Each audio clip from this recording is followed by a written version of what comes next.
Tak já vás tady vítám u dalšího našeho fantasy povídání s Michalem Krčmářem. Čau Michale. Ahoj, ahoj, zdravím všechny. A s dalším Michalem Ginzelem z Infotbalu. Jak se to čte správně? Budeš trénovat, hele, vem to úplně jako podle toho bývalého spartanského útočníka Kincel a je to úplně v klidu. Jo, já myslím podle Gluščeviče. Ne, to by si šel geograficky trochu jinam, tam ty předky nemám.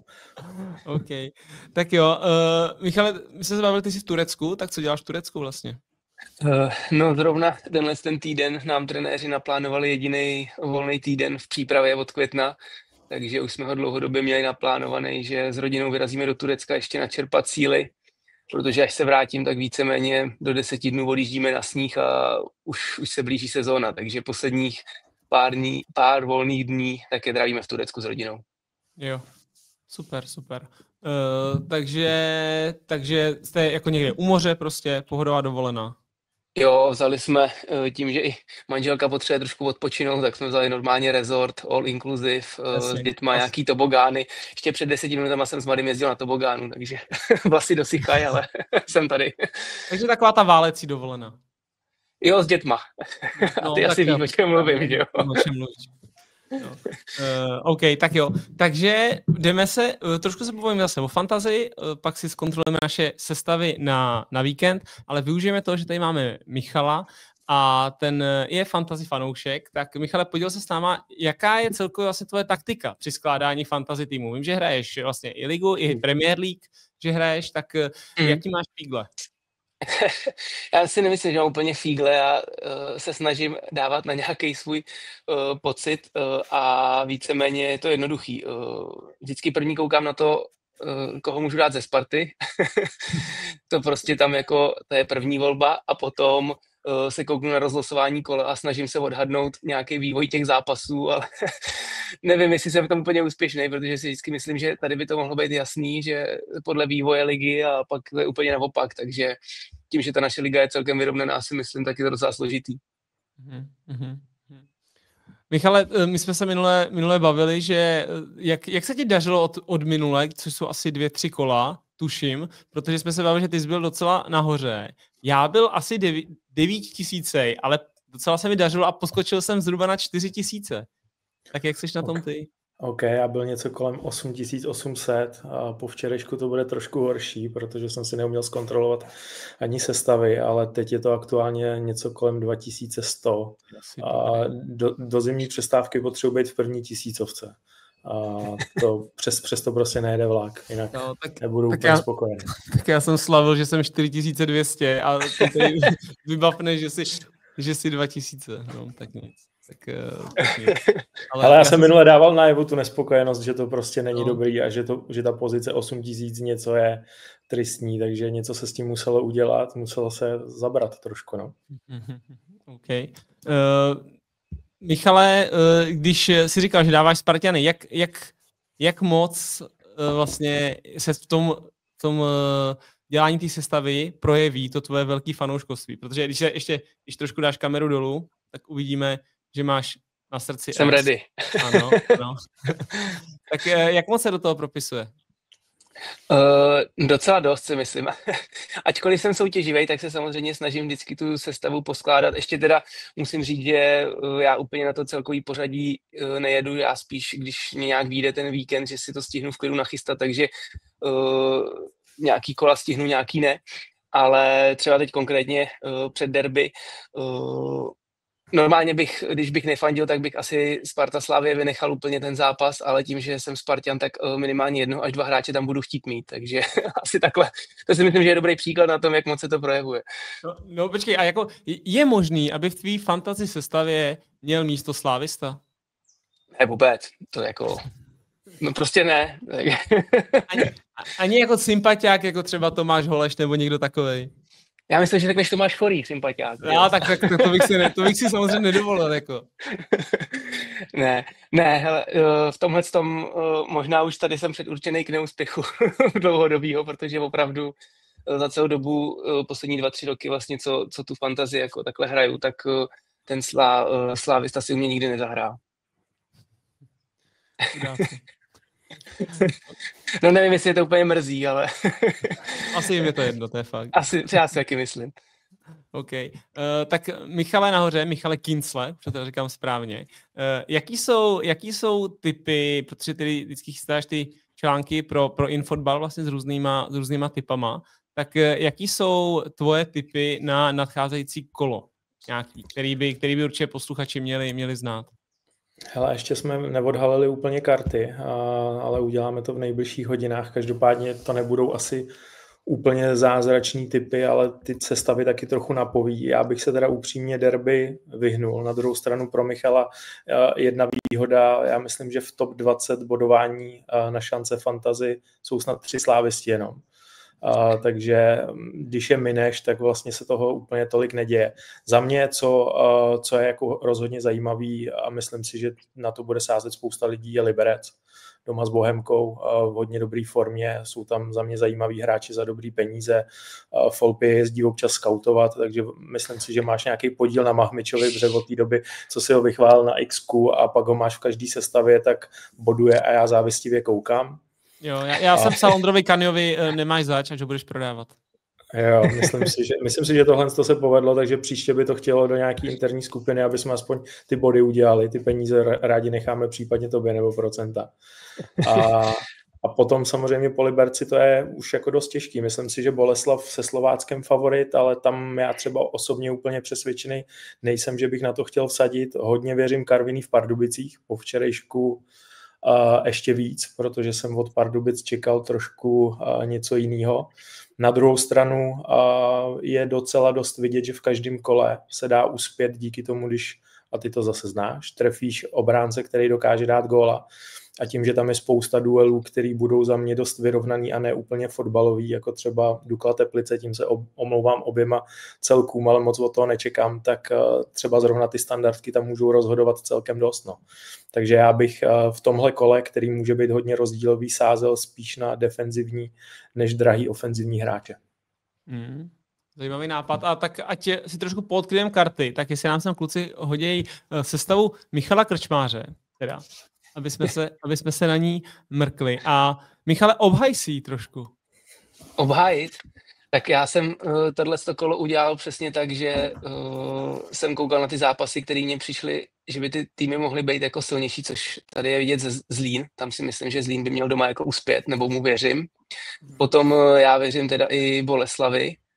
A na Liberec jsem koukal, tam mě úplně jako nenaskočilo nic, ale zároveň si ještě myslím, že bude čerstvý vítr v Plzni, nebo jako po odvolání trenéra, tak vždycky takový ty první 1-2 kola jsou takový, že i když samozřejmě zatím nový trenér, pokud dneska se nic nestalo od rána, tak ještě jako nebylo známený, tak jsem si říkal, že aspoň někoho i z Plzně částečně tam dát, no. Takže to je takový můj průřez toho, a Jablonec je na vlně, takže a navíc žiju v Jablonci, tak jsem taky trošičku zůstal věrnej tomu Jablonci. Takže že tam máme vlastně tři stejný hráče máme v sestavě, když na to koukám. To znamená, že tři tam máš správně. Chtěl jsem říct, že to není moc, no. Takže... ale ještě je čas do zítra to změnit, že jo? Já navíc jsem v penalizaci, já se chci dostat jako na 100, takže tohle je jako první nástřel, jo? To chci říct, že jsi v penalizaci, protože samozřejmě vedle sebe Cupáka i Birmančeviče za 14,8 a 14,6, to jsi z drahýho kraje. No já ten Birmančevič tam je teďkon, protože já počkám dneska na Spartu, s kým bude hrát a pak vlastně oni to docela točej, nebo Brian Priske dává ty útočníky, tam má docela otočení, takže ten, kdo nebude hrát v základu, tak toho dám na víkend, možná na začátek. To je podle mě chytrý. No taky přesně, jak říkáš, do toho promlouvají různě, já taky jsem říkal, chtěl jsem dávat třeba někoho z Olomouce a pak si říkám, no jo, taky hrajou dneska, tak uvidíme, jak to prostě bude. To jo, tohle je fakt nástřel a ještě dneska člověk musí zvážit ty poháry, no. Určitě. OK. Michale ze Zhora, Michal Kincel, tvojí sestavu, když si dáme? Obhajoba bude těžká. Každopádně já sázím na nový koště v Plzni v uvozovkách, takže jedličku jsem volil vyloženě kvůli tomu, že mi ta cena přijde oproti ostatním golmanům jako levná a já jsem se taky nevešel. Já jsem asi, tuším, že v penalizaci 2 nebo 3%. Na druhou stranu, jak jsem říkal minule, to si myslím, že je celkem zkousnutelný, výš bych asi nešel. A jak jsem říkal, sázím na Karvinou v Pardubicích, nemám teda Krčíka, jestli bude další penalta, tak asi zapláču, ale tam se snažím tomu vyhnout. Minulý kolo mě trošku spál Štorman, který samozřejmě zase gól, a já jsem ho vyndal asi hodinu před začátkem zápasu.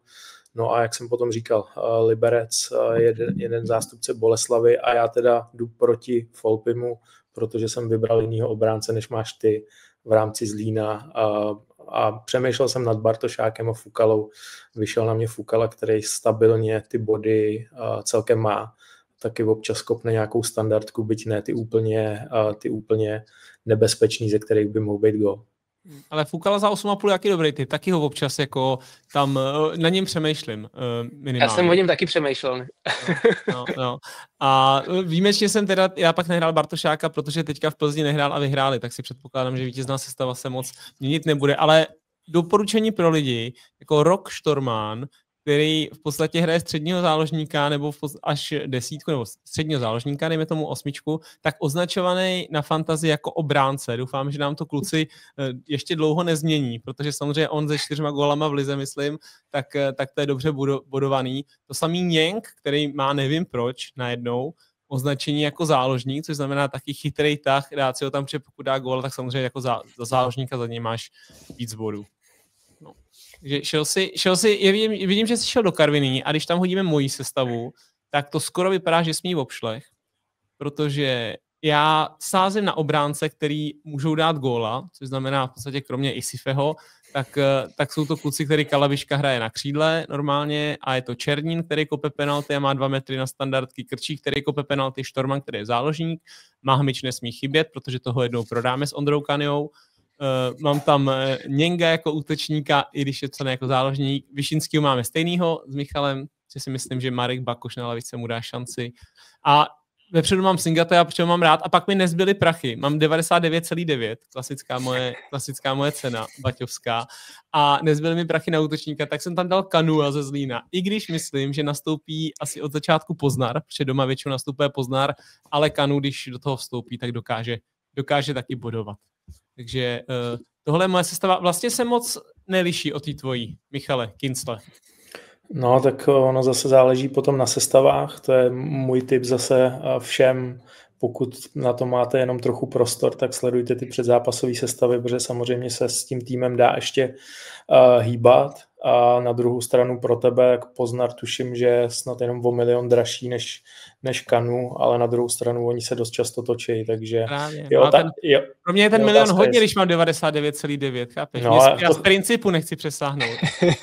To chápu, ale ty si určitě přemýšlel nad tím, že Baník druhý poločas odpadne, Poznar nastoupí od začátku, Kanu ho vystřídá. Přesně, a na ty pomalý stopery tam Kanu vlítne. OK. OK, tak to by byly naše sestavy. Michale, řekni nám ještě trošku něco o tvojí přípravě, až se pak třeba vrátíš, co tě čeká a tak. Tak teď už to bude velice rychlý, protože my vlastně v půlce nebo lehce po půlce října 19. 20. října odlítáme do Finska na sníh už lyžovat a na konci listopadu nám startuje sezóna, takže v tu chvíli už ta hlavní práce, ta hlavní dřina od toho května do teďka už je za náma a teď už to bude se finalizovat a připravovat se k zimě. Když říkáš hlavní dřina, tak co je vlastně ta hlavní dřina v tom jako letním období pro sportovce, který dělá zimní sport? Jsou to objemy hodně, když to řeknu vlastně od půlky dubna, květen, červen, to jsou hodně vlastně objemové tréninky, abych to přiblížil. Člověk jde 5-6 hodin na kolo, jde 3 hodiny běhat, jde na túru nebo jede třeba na kolečkových lyžích 2 až 4 hodiny. Prostě takovýhle jako tréninky, které jsou fakt jako objemový. Pak se do toho přidávají samozřejmě tréninky anaerobního prahu, které jsou kolem těch u mě nějakých 180 tepů. A je to o tom nabrání té kondice, té fyzičky do té zimy, protože když vlastně potom chcete 4 měsíce, dá se říct víkend co víkend, to tělo ždímat naplno, na maximum 2 až 3 závody za víkend, tak člověk musí mít z čeho brát, musí mít vytvořený aerobní základ. No. Takže k tomu se věnujeme právě, to je to naše specifikum, že my máme tu přípravu 5-6 měsíců dlouhou, což ty zimní sporty prostě takhle mají a vždycky ke konci té přípravy už se fakt těším, až začne sezóna, protože to je hodně dlouhý. To věřím. To si odpočineš v sezóně aspoň. No ono to tak je, ono prostě v té sezóně, když to řeknu, tak člověk v přípravě dělá od nějakých 17 do 25 hodin tréninkových týdně a v té sezóně se to pohybuje od 10 do 15 hodin, takže tam opravdu toho času je sice víc, ale zároveň to tělo dostává větší zápřah, no. Okay. A jaký jsou ambice do sezóny? Otázka tradiční, která nesmí chybět, kterou mám obrovsky rád, ne. Tak pojď. Ode mě člověk toho moc neuslyší na tohle, protože já jdu vlastně svoji 15. sezónu v kariéře a už jsem se naučil to, že vlastně jediný, co nevím před sezónou, tak je to, jak na tom budu. Jako jo. Samozřejmě, když už mám za sebou ty roky, kdy jsem byl schopný jezdit v desítce a získal nějaký úspěchy, tak já nemůžu mít jiný ambice, abych se spokojoval s 30. a 40. místama, takže ta ambice je furt stejná už x roku, ale abych byl schopen odhadnout, jak to bude, tak to si opravdu vždycky počkám až do té sezóny a pak s tím pracujeme s trenérama. OK, dobroš. Tak jo, budeme sledovat, jak si tvoje sestava povede o víkendu. My nedálku budeme soupeřit s Michalem Kinclem v našich sestavách a v našem umístění, abych ho konečně dohnal, protože je furt 2000 míst přede mnou. Tak jo. Takže... já si jdu změnit sestavu podle vás. Vy jste dva profíci tady, že jo, takže... ne, jako, možná se nechám lehce inspirovat, nebudu lhát, ale Dostaň tam toho Roka Štormana. Dobře, tak jo.